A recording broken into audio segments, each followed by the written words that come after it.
So welcome back to As Told by You. Today we have a very cool guest. Mike is a guy that I have known from music primarily, and then very recently we've gotten to know each other through the nonprofit that he is helping to direct, the Good Samaritan, and I'd love to just kind of get to know Mike and kind of what's going on with him. So thank you so much for coming on. And your daughter. So introduce your daughter. This is my daughter, Alice. She is 10, going on 11 in October. And my son is scurried away, hidden behind the scenes. He's too cool to be participating. I get that. He charges, I get that. and also, Brian, this is the first episode we've done in 2 months. Oh, wow, yeah. Right?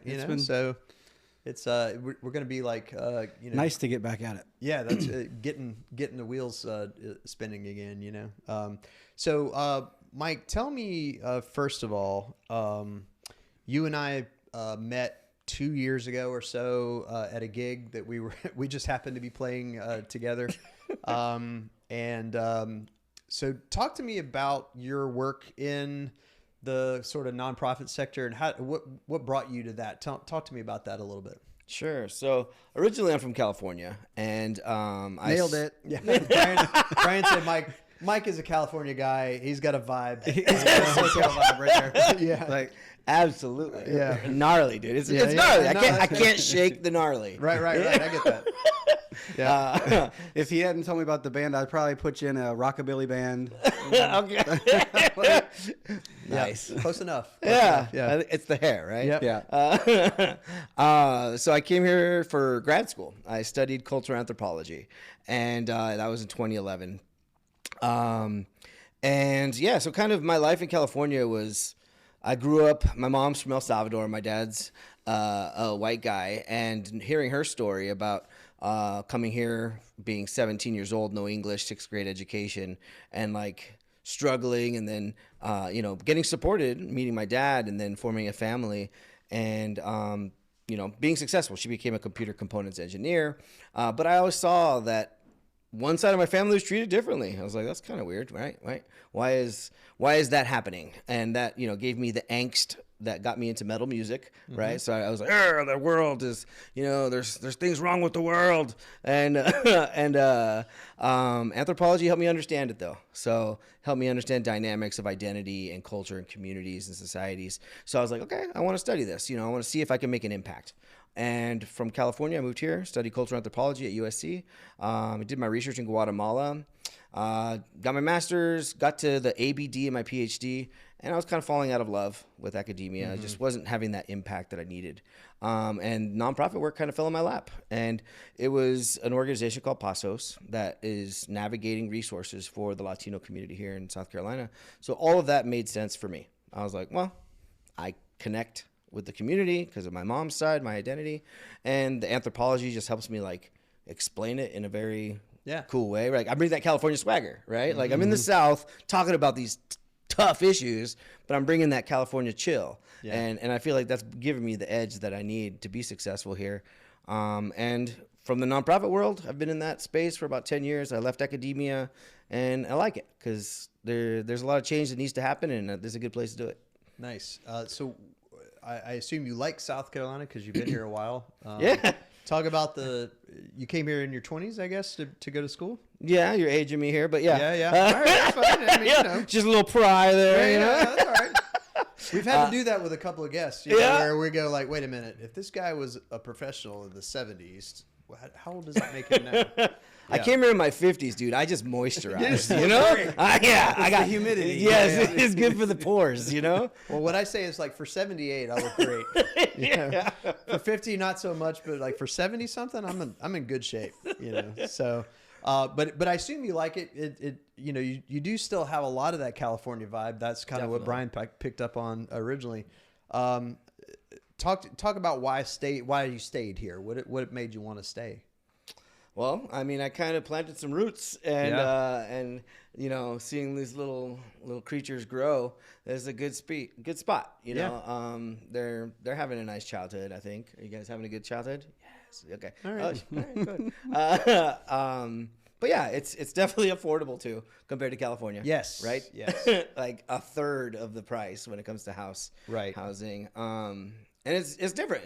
It's funny because like I said, I'm half Latino, right? Mm-hmm. But here, like in California, we're the majority. Latinos are Right. the majority. Here, Right. I'm exotic, baby. Yeah. You know, Yeah. so Yeah. I get a whole different experience over there. Over there, I'm barely Latino. You know what I mean? Like, they're like, you're not even Latino, dude. Over here, it's like, you know, ask that guy anything in Spanish. Yeah, that's right. That's right. You're the subject matter expert. I'm the ambassador. Yeah. Yeah, that's right. That's interesting. So what is the Good Samaritan and what do you guys do?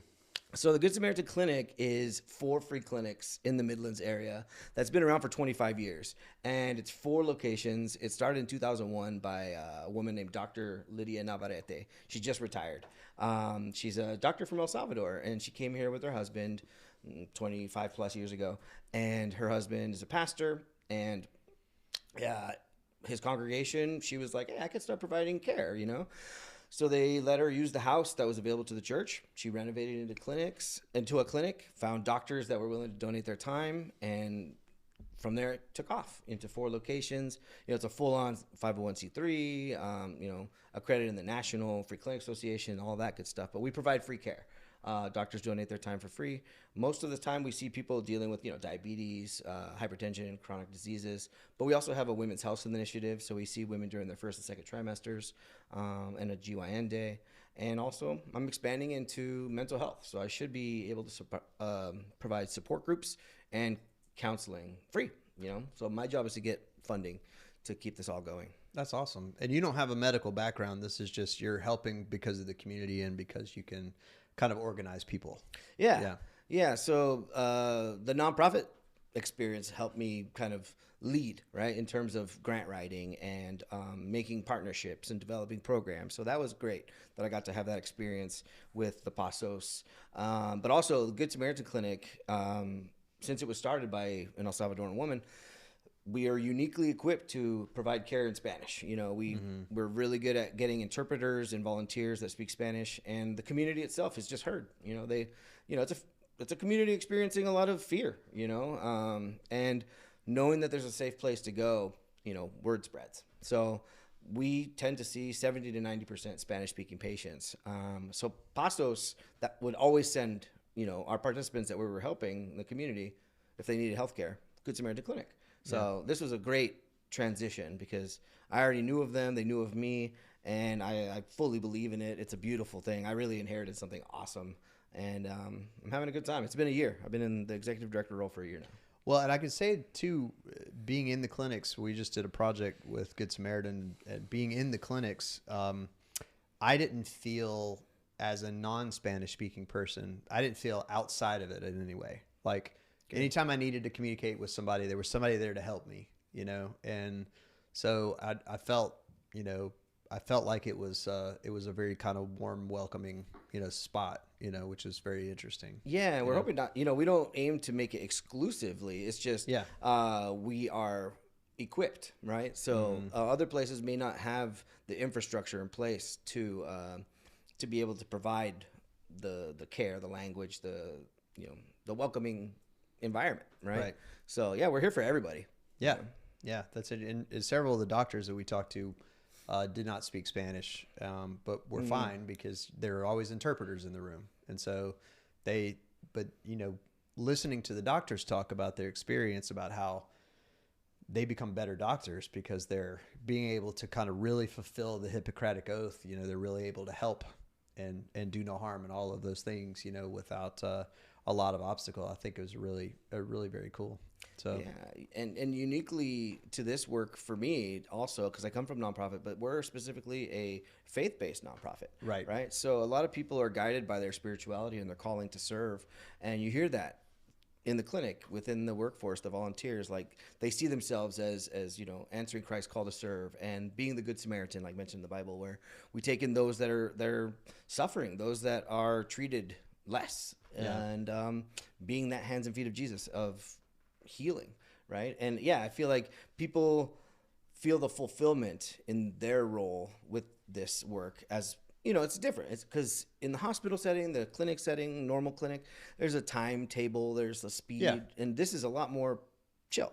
You know, they don't have to do all the note taking, right? We take care of that for them, and they only have to spend 2 hours a month, typically 1 shift a month, and they get to spend time with the patients. They enjoy it. It's cool to hear them ask about how the patients are, like checking in. Yeah. And I guess you don't have all of the insurance infrastructure and having to get things approved and all the stuff that would happen otherwise. Yeah, there's no exchange of any finances. So yeah, the ease of that is easy. Yeah, that's awesome. So talk about music a little bit. I when you and I met originally, I got the sense that like everybody, and this might not have been real, I don't know, but everybody in the band was like, "Oh, Mike's doing it," you know, like that. This is really cool. You know, I don't know. But like, talk about the Haves and talk about how that came about and where is that now? Sure. So the Haves formed like right away when I got here from when I was in my first semester of grad school. I was just like, oh, this is tough. You know, grad school is a lot, you know, and, but I'm learning all these awesome new ways of explaining dimensions of power in society and structures of oppression and identity. And I was like, wow, this is good stuff. Right. So let me put that into music, right? Let me turn it into song. You know, I'm a poet. Don't stop me. So I looked on Craigslist, found these dudes that were looking for a singer and tried out, and they liked our style. You know, I came in and we did a couple songs, cover songs, you know, like Deftones type stuff, Red Hot Chili Peppers. And, you know, we weren't sure of what direction we were going to go. Are we going to be one of those cover bands? Are we going to write our own music? And, you know, they liked kind of that oddball Primus and, you know, some Frank Zappa and you know, intricate like Rush, Tool, and Rage Against the Machine, which is my favorite band, right? Which is really kind of my big inspiration with the Haves. I wanted to bring in that critique of society, that let me shine a light on something that people might not be fully understanding. And the concept is the haves and the have-nots. There cannot be a have without there being a have-not, which means that there's this system of placing yourself above others and glorifying that aspect of domination. And I want to critique the hell out of that. Yeah, that's awesome.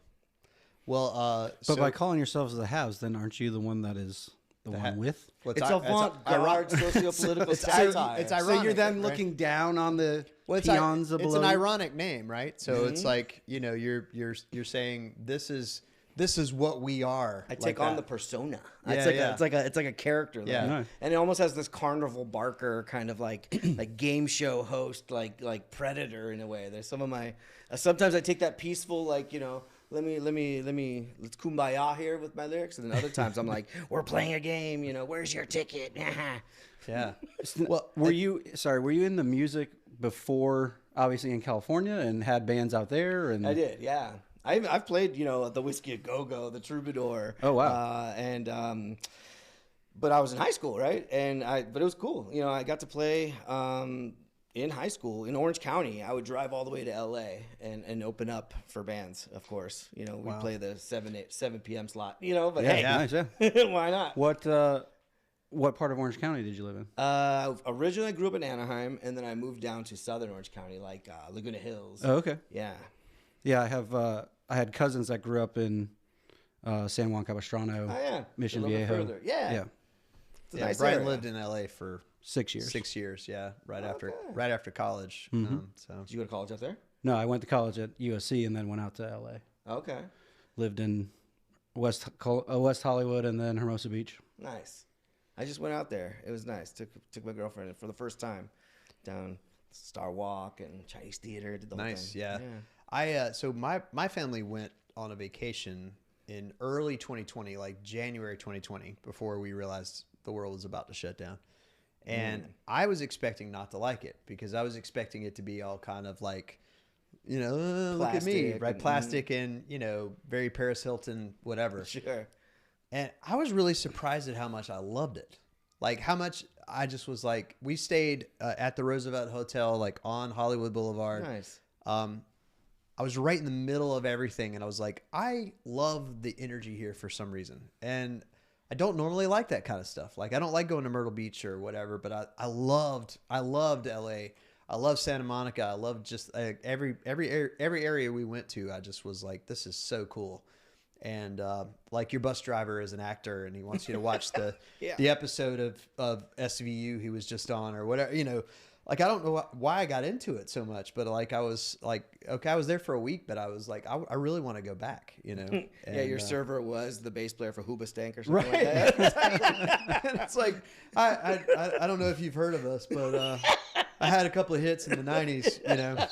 And, but yeah, it's just everybody we ran into was just somebody else, you know? And, but I think it's really an interesting contrast to hear, certainly, where you can be anonymous and still do stuff, right?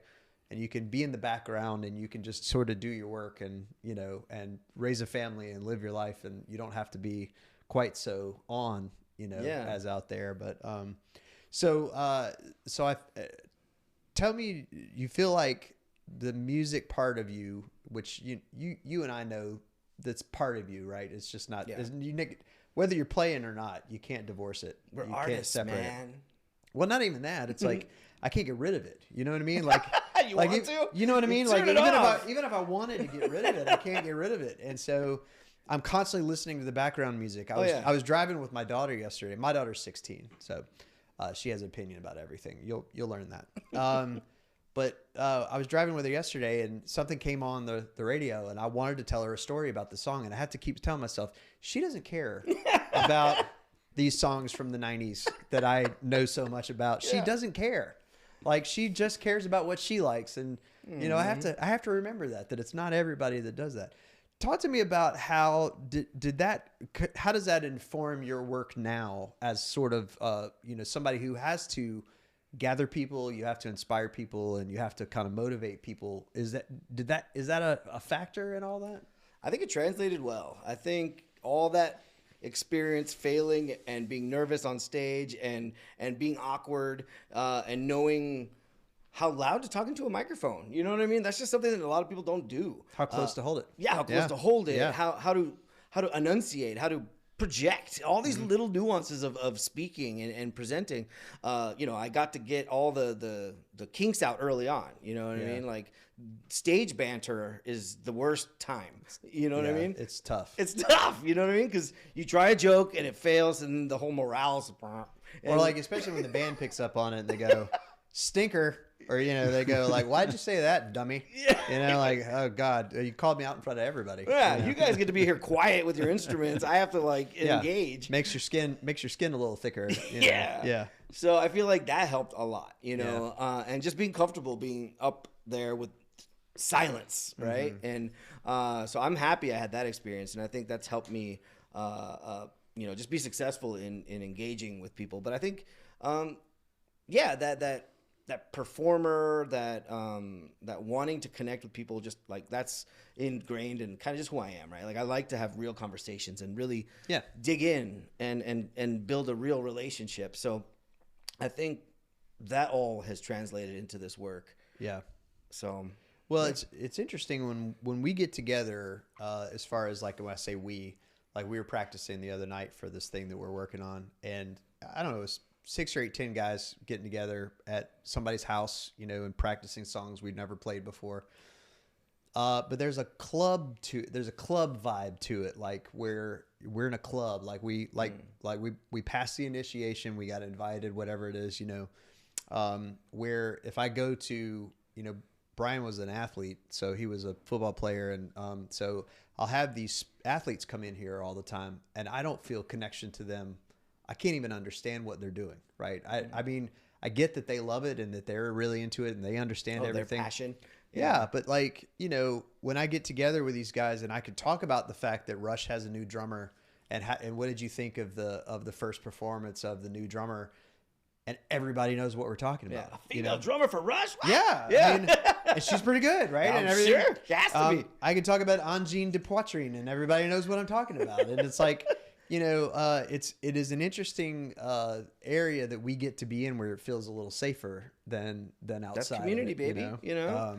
I think it's really very cool. Where I feel like the athletes have that too. I feel like these guys can come in and they can talk about their own stuff, you know, and they don't have to. Athletics and the arts are very similar, though. Yeah, because when you're performing athletics at the highest level, it's natural and you're not thinking about it. Right. You're just doing it. Right. So there's it taps into your artistic genius when you perform at a high level.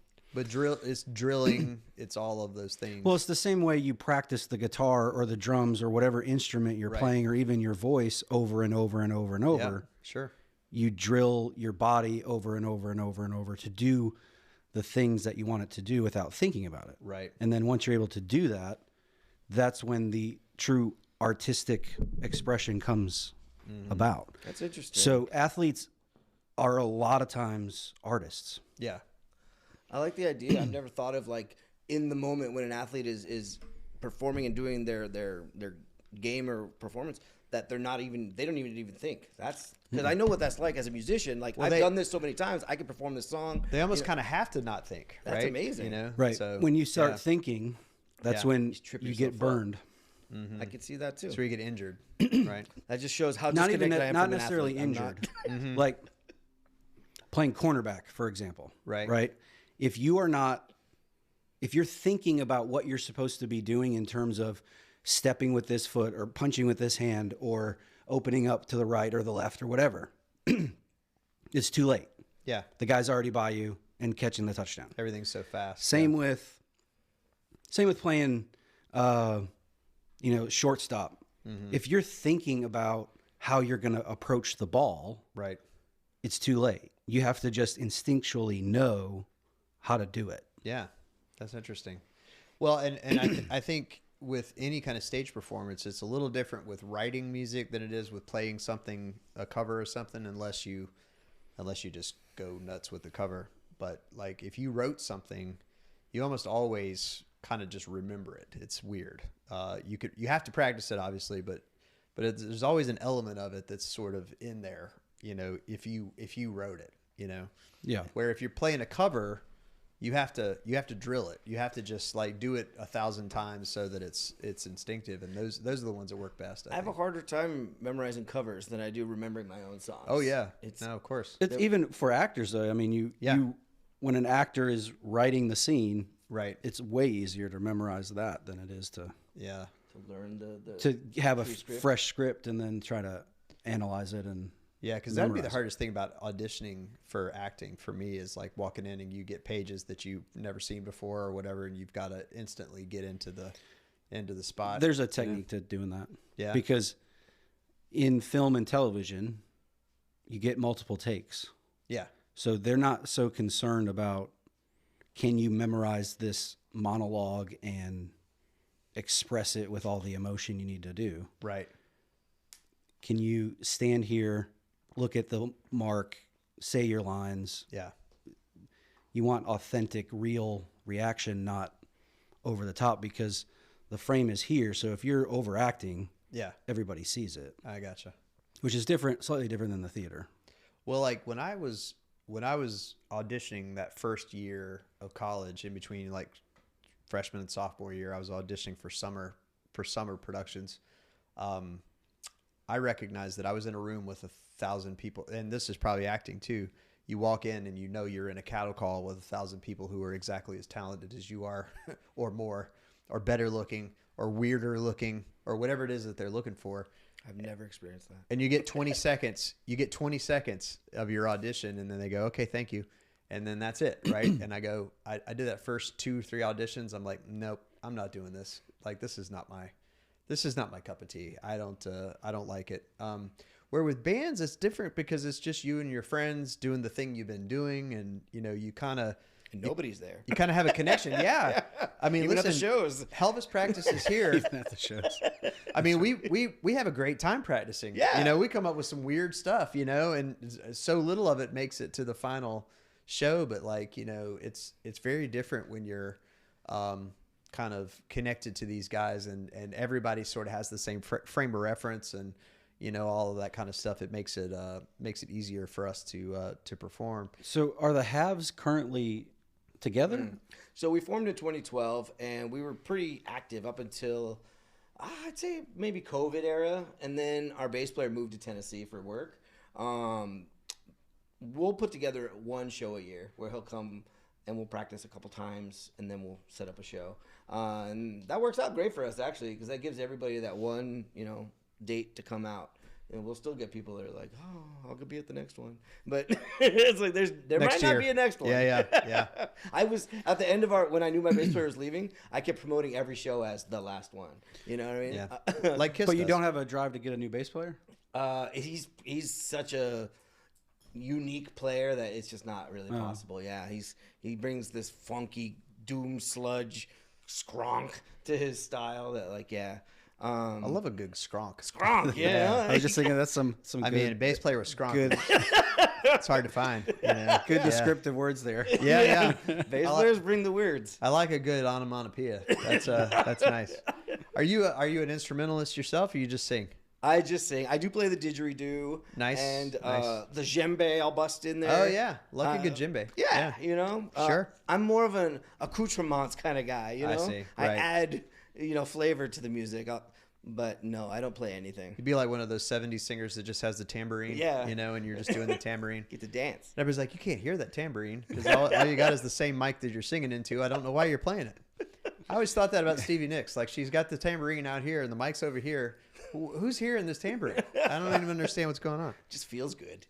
Yeah, that's Keeps her on hilarious. beat. Yeah. It's and she's Stevie Nicks, so she can do whatever she wants. But so what I find very interesting about Good Samaritan with the work that we've done with it is that there's a lot of joy with the staff. You know, it's like and it's, I mean, it's obviously a situation to be happy and thankful for, that people are able to get treatment and all that kind of stuff. But it could be a negative situation. It could be something where people aren't.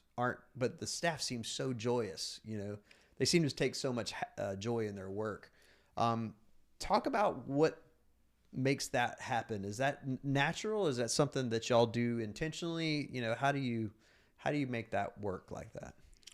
Well, I mean, I feel like when I arrived, it was there, and I definitely feel like I've amplified it and grown it. But I think because it surprised me, like our staff is volunteer.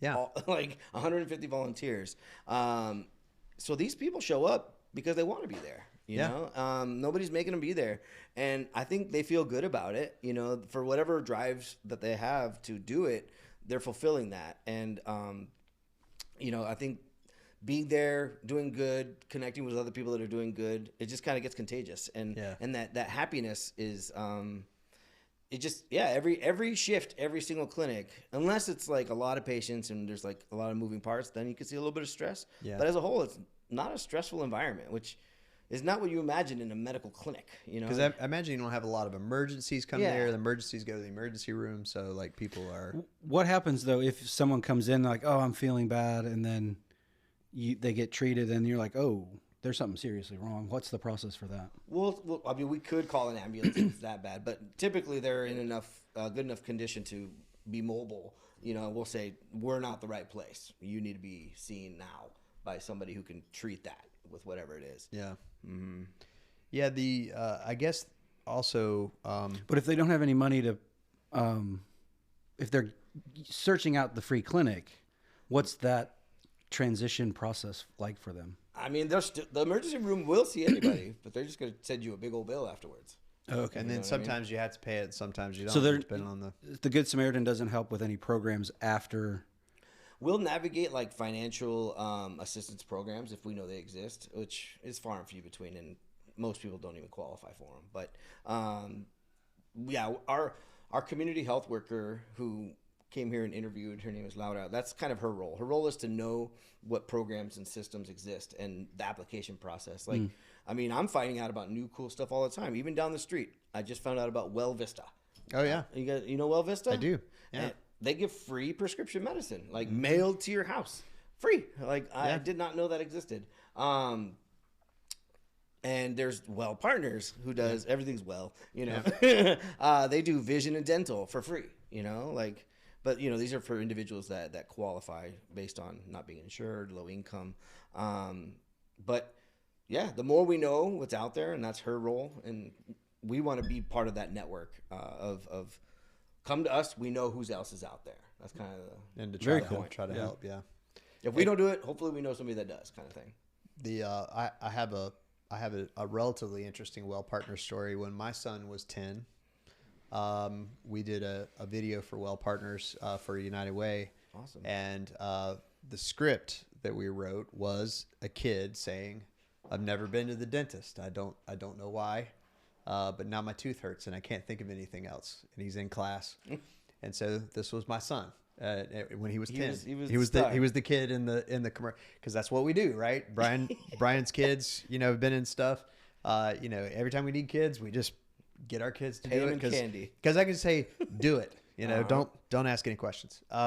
But he actually did the voiceover and everything. He's 10 years old, Nice. At that point, he had not ever been to the dentist. He was 10. And I don't know why. I don't remember why. He never had any dental problems. But after that, we took him to the dentist and he was fine. Everything was good. Just had a cleaning, whatever. But I have that commercial now to look back. He's 22 now. So like I look back on that commercial and go, "Oh man, you remember when he was cute, He was Send cute. that to me. We actually just got a Duke Endowment grant with them. Oh yeah. Oh nice. Yeah. Yeah, that's awesome. They're moving. They get to have this whole new facility with this grant, so. And their facility is interesting because it's in that Richland County building. But they have a full eye clinic in there with all the glasses you can pick from and all that stuff. I mean, it's pretty cool. So one of the questions that I had was this community that you serve, the Spanish speaking community. When you say that there's fear, I would love for you to talk about how I'm assuming that's changed a little in the last couple of years with the political environment and all that stuff. What do y'all do to help with that or to handle that part of it? Is it, you just handle the medical part and whatever, but I imagine it's a community like everything else that you have to kind of like be within, Yeah.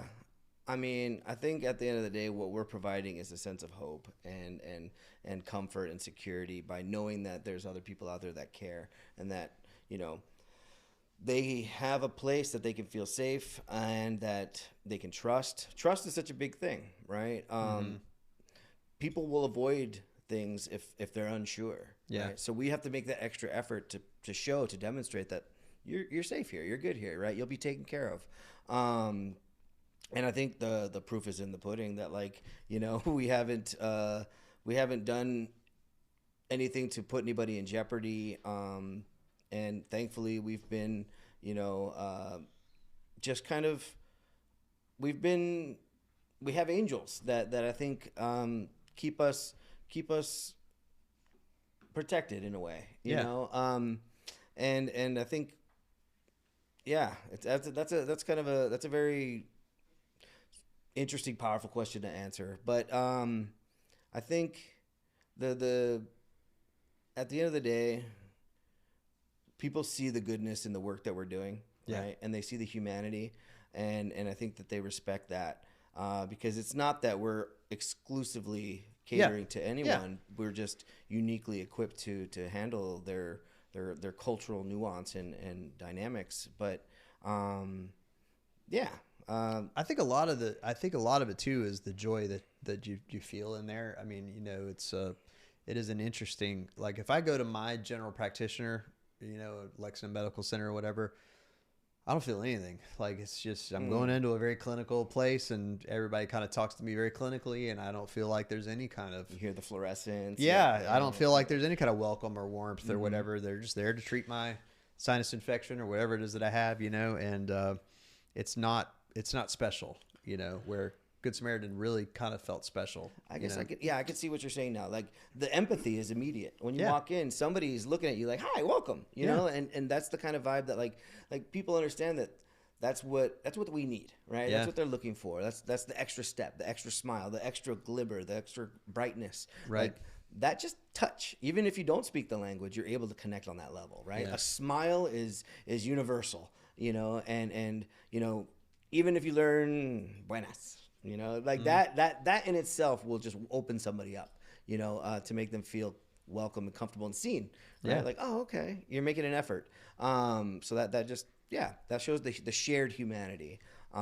Definitely. I think that's what makes people want to be a part of it as well. This video, oh my gosh, the video that you made, I've already showed it twice now in presentations, and I've been able to recruit 2 to 4 new doctors, and that is what we needed. That's awesome. And it's working because I think when people Clip feel it.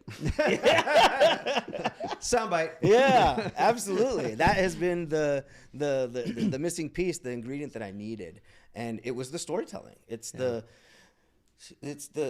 shared humanity, right? They see themselves in the story, and they're like, okay, I could be part of this. I could do something for somebody like that because I know somebody that went through something like that. They just. Oh, I'm so thankful for that video. Well, and it was a challenge for us because of the Spanish. And I think what I loved about doing stuff like that is to say, okay, we need to take this on, right? We had one a couple of years ago where we had to do sign language, and I had to figure out, how do I translate in sign language? How do I turn an interview in sign language into something people can understand? And I really loved getting to know this situation, the community a little bit, and understanding kind of what people were doing. And, it was a cool challenge for us, to do that. What I loved is the subtitles were awesome. And I love that you discovered a new tool, right? That automatically does. I'm glad the technology's there. That's awesome. Yeah. But the extra step of like that equitable approach that I think is kind of uniquely to this video that I don't know if I've seen anybody else do is when there was English spoken, there's Spanish subtitles, right? Yeah. So a monolingual Spanish speaker can watch this video, understand the Spanish being spoken, and then when English is being spoken, they can read it. Yeah. Oftentimes you see just English subtitles. Or one or the other, yeah. Yeah, and then the English portion, if they don't speak English, they just have to wait through it. Yeah. So I loved... Stephanie did that. Yeah, so. great job, you guys. And I know that's a stretch, right? So thank you for. Yeah, that was really fun to get that to actually work. And then when y'all came back and said no corrections on the translation, I was like, oh, okay, great tool, cool. I'm glad that worked out. So tell me what does the Good Samaritan need? What are challenges that y'all are up against? I've been ranking them since I got in this role. First challenge I had was funding, right? Yeah. Making sure I have enough to keep this thing alive. And, even though we we're very blessed in terms of our locations, all of them we get to use rent free. All right. This church lets us use this one. Northside Baptist lets us use that one. Doctor lets us use this. We Care let's use. Are the locations all houses? 3 out of the 4. Yeah. What's the fourth one? It's like a prefab kind of building. Like it's like, it's next to We Care in Chapin. I think it's like metal walls. Not, one of those kind of things. But the other ones are houses, which I think is... Well, as you guys were describing the warm comfort feeling, I was like, it's probably because you're walking into a house. Yeah. There's a fireplace. And right? not a doctor's office. Exactly. Yeah, that's a big part of it. But I think that that part of it is that it's kind of like what CDS does up in Greenville. They have a physical therapy practice that's in a place that looks bright and looks like a trampoline park. So it looks like the kids are coming in to play and not do physical therapy. Like if you go into a hospital, you're in there for physical therapy. Where if you go into a different environment, I think it's a big contributor to it. Probably is that it's a house and that it feels comfortable and it feels like you're not kind of going into a medical facility or a doctor's office. So. Yeah, absolutely. And I've been playing with that as a potential future logo. Or like where trust lives and mi casa su casa, all sorts of little things. Nice. Playing. Yeah. That's another Spanish phrase I know. Yeah. Among the 4 Spanish phrases I know, donde está el baño? Yep. Yeah, got that one. It's clutch. And mi casa, you casa, su casa. That's right. Those are among the 4. I also learned otra cerveza when I was in Mexico. Another beer, please. What about the first one? How are you gonna get the first one? Oh yeah, well they just it's a follow-up. Cerveza por favor. Cerveza por favor. But so many of them they just hand you the first one and then you have to ask for the second one. So that's how that works. So with challenges, we were talking about. Yeah, sorry. Funding has been a big challenge, but like I said, we're blessed. Our costs are as low as they could possibly be. We have doctors that donate their time for free. Most of our staff is volunteer, but it still costs us little under like $500,000 annually to run, right? So that has been a challenge, making sure I bring that in. And that comes in the forms of grants and things from hospitals and things like that. But it's rough, right? So my big sustainability initiative is we're opening up a thrift store. And I've done my research. I just went to a thrift store conference in Knoxville, and we're going to be working with a company that helps nonprofits set up thrift stores. And that is going to help, really relieve the pressure for that need. And then, of course, we'll get grants and everything like that. But we can only be open if we have doctors. And oftentimes we only have one doctor per shift. We love having 2 doctors per shift. If we don't have a doctor, we have to close and reschedule, and that's a big bummer. And that happens, I'd say, a handful of times a year. But I think getting in front of doctors, that's my biggest need. Getting audiences for doctors to know who we are that's the biggest value, because we can get volunteers. People want to help, right? But it's a specialized volunteer, the doctor, and we can get patients. There's 1 in every 10 South Carolinian is uninsured.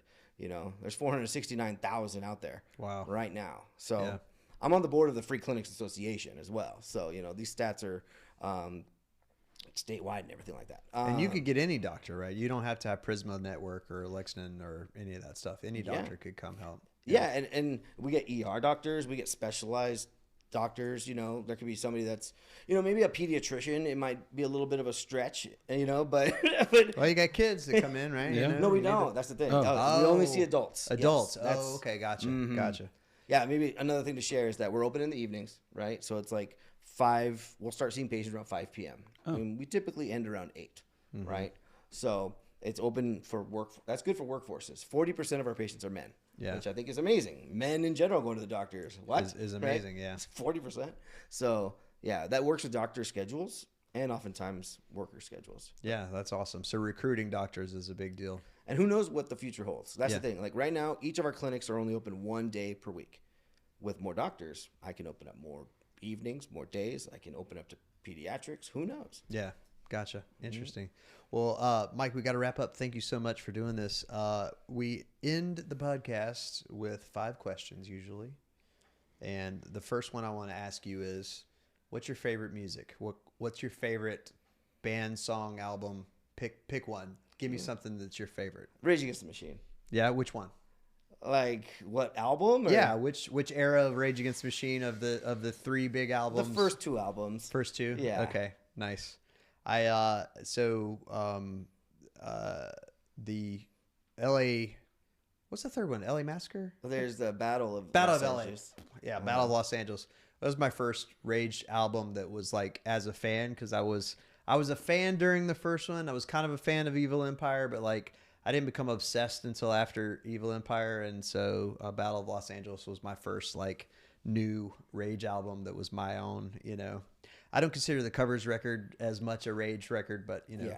But it's fun to hear them, but yeah. I saw them in Atlanta in '99, and they were unbelievable. The energy is good. Yeah, the live show is just unreal. I try and bring that and channel that. I try to be my own little Zach, Yeah, no, I get it. That's don't we all, right? Yeah, don't we all? I love that the Deftones are getting love. Like it's like all of a sudden they're huge. Like good for you guys. Yeah, everybody's going. The Deftones are a big influence, right? Yeah, all that stuff. Yeah, it's awesome. I saw Rage at the Lollapalooza '93, so that was the first time I got introduced to them, and got that record, right at that time.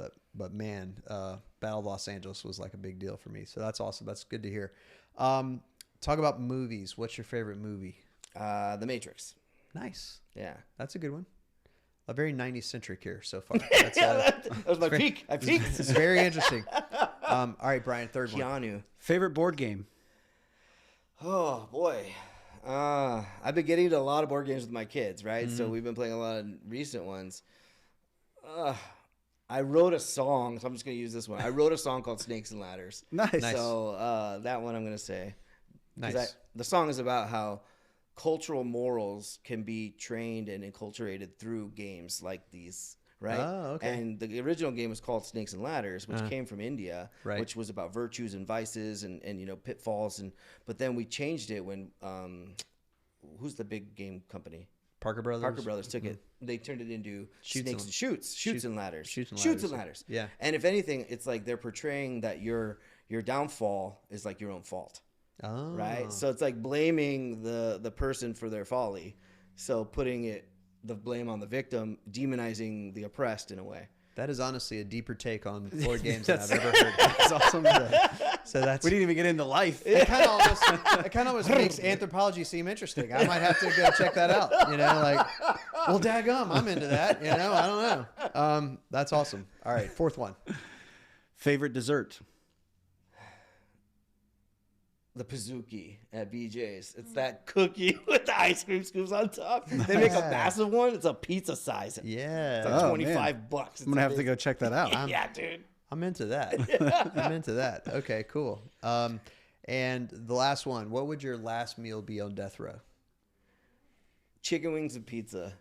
Nice. Yeah, together. That's a good one. They gotta be together. That's a good one. I just had Kevin was a vegetarian. He said it would be a cheeseburger. He's not had a cheeseburger in 5 years. He said he would have a cheeseburger. And no specific one. As Just any? a vegetarian, he would have a cheeseburger. It's like that's perfect.